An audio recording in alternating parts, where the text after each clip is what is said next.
अतिरिक्त जिला कलेक्टर प्रियंका बिश्नोई का केस तो आपको याद ही होगा। एसडीएम प्रियंका बिश्नोई एक गायनी का एक माइनस ऑपरेशन के लिए जोधपुर के निजी अस्पताल, जो कि वसुंधरा अस्पताल है, वहाँ पे एडमिट हुई थी।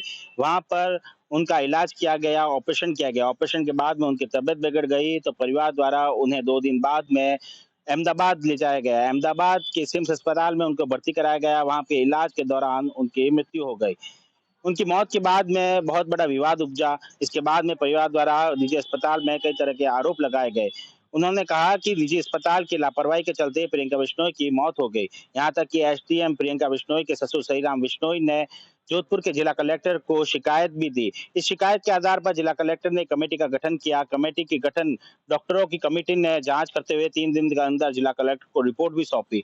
जिला कलेक्टर ने यह रिपोर्ट जो है राज्य सरकार को सौंप दी। राज्य सरकार ने फिर से एक कमेटी का गठन किया और उन्हें जोधपुर भेजा गया। जोधपुर आकर कमेटी ने जांच की, इसके बाद में वह वापस चली गई। हालांकि कमेटी की रिपोर्ट के बारे में कोई जानकारी नहीं मिल पाई, लेकिन इस पूरे मामले में जब सहीराम बिश्नोई, जो प्रियंका एसडीएम प्रियंका बिश्नोई के ससुर है, उन्होंने जब जिला कलेक्टर को शिकायत दी थी, तब एक आपराधिक शिकायत भी दर्ज कराई थी। इसी आपराधिक शिकायत के ऊपर अब जो है जोधपुर के महानगर मजिस्ट्रेट संख्या 8 ने सुनवाई करते हुए निजी अस्पताल, जो कि वसुंधरा अस्पताल है, उनके निदेशक और चिकित्सकों के खिलाफ एफआईआर दर्ज करने के निर्देश दिए हैं। उन्होंने चौपासी हाउसिंग बोर्ड थाने को निजी अस्पताल के खिलाफ एफआईआर दर्ज करने के निर्देश दिए हैं। इसके बाद में अब थाने में एफआईआर भी दर्ज हो चुकी है। इस पूरे मामले में किस तरह की जांच होती है, ये देखने वाली बात होगी, लेकिन सहीराम बिश्नोई, जो कि प्रियंका बिश्नोई एसडीएम प्रियंका बिश्नोई के ससुर है, उन्होंने शिकायत देते हुए कहा कि एक माइनस ऑपरेशन के लिए प्रियंका बिश्नोई को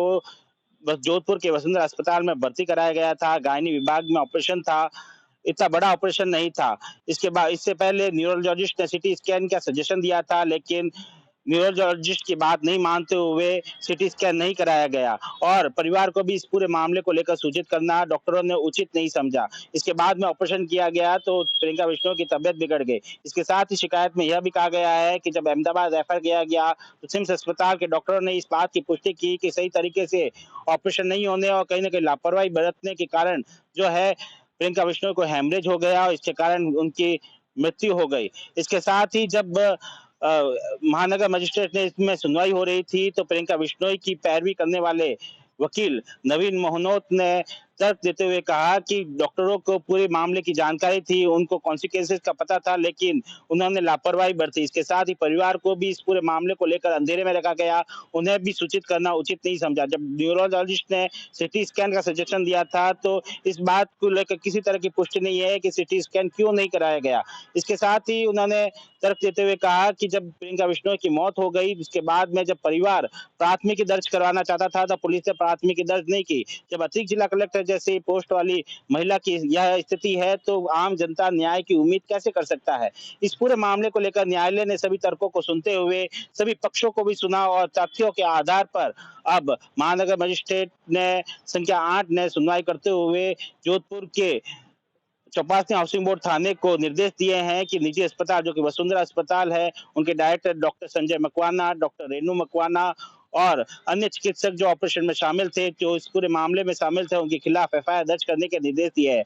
हालांकि थाने ने अब एफआईआर दर्ज कर दी है, लेकिन इस पूरे मामले में अब किस तरह से पुलिस जांच करती है और क्या क्या कुछ हो पाता है, यह देखने वाली बात होगी। सुमित देवड़ा, टीवी 9, जोधपुर।